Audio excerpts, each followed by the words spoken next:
You mentioned Dura Europos as an example of this early period, and you mentioned that it's dated to the mid 200s. Correct. Can you tell me what sect that church was? Was it Orthodox? Was it Montanist? What was it? Well, according to, again, I'll go to Stephen Bickham, and according to, I want to say, the Francophone Orthodox community, I would believe that it was an Orthodox Christian community. You would believe it, or they said it? Excuse me? Well, I believe the research that has been done shows that there were Orthodox Christians that worshipped in this location. What was the evidence for that? I'm trying to open up the book right now.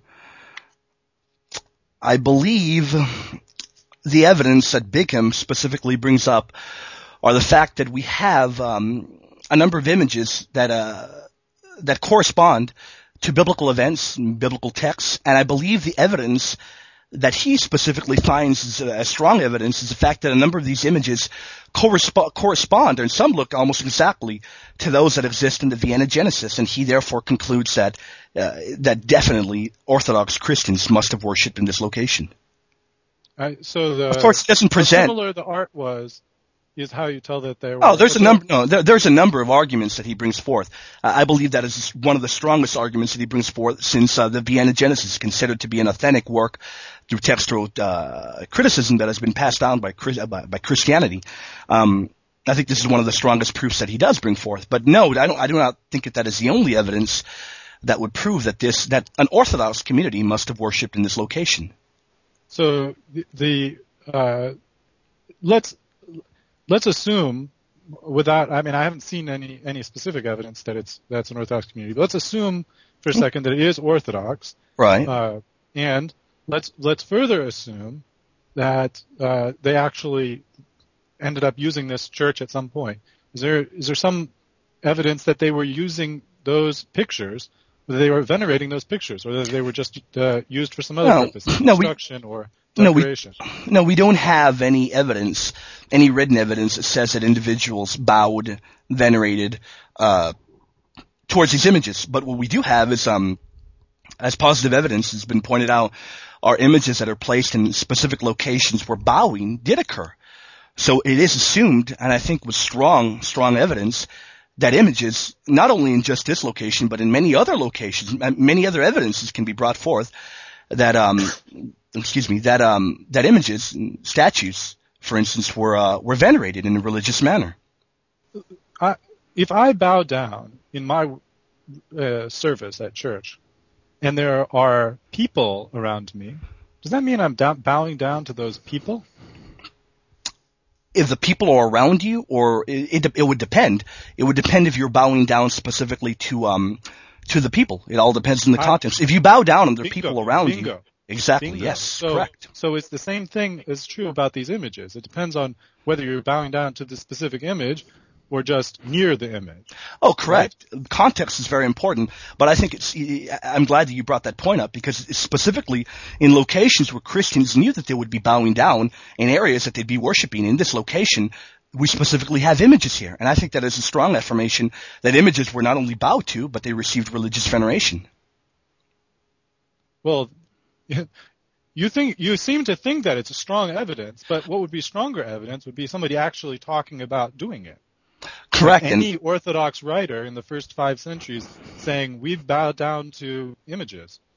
Well, I think it's a great point that you bring it up, because apart from just bowing down, I believe this is about veneration, if I'm correct, and it's fantastic that you bring that up, because Basil the Great himself says that the likenesses of the apostles that he reveres and he kisses with homage. And he says himself that they are handed down from the holy apostles, and he says that they're painted in all our churches. And contrary to, I don't know if you were saying that this is not a. Where does he say that? What's the citation for that statement? The citation is in his orations in Barlaam, and it is cited in Schaff. You can find it on page 567. And 567 of what? I'm trying to see here. I don't remember. Don't know the exact volume.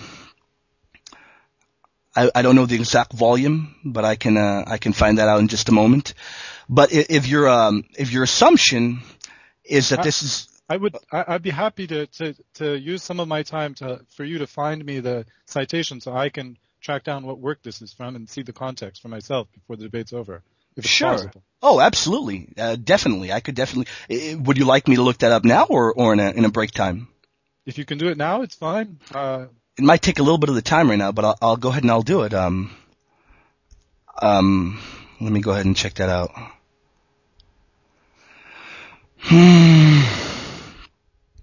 Let me see. I'm not sure exactly where it would be. I don't have my edition of Schaff in front of me. I simply wrote it out on this piece of paper. If you want, you can go on with another question, and I'll be searching for it as you ask. You can ask me another question if you like. Okay. If I don't find it now, I'll definitely find it before my next time to cross-examine you. Okay. You mentioned that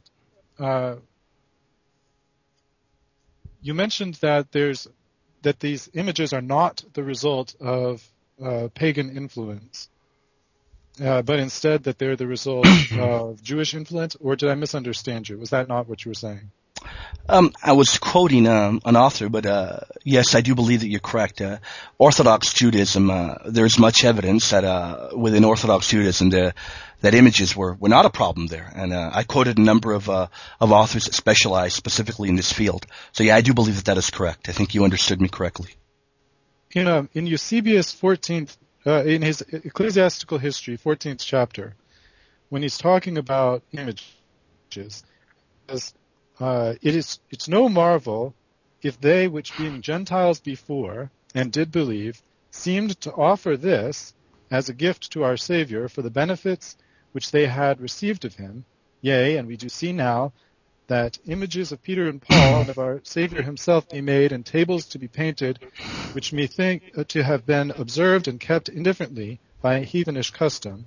For the heathen are wont so to honor them, whom they judged honor worthy, but that some tokens of old men should be kept, for the remembrance of posterity is a token of their honor that were before, and the love of those that come after. Doesn't it sound like that is Eusebius suggesting that they had a heathen origin as opposed to a Jewish origin? That is correct. It does sound like that.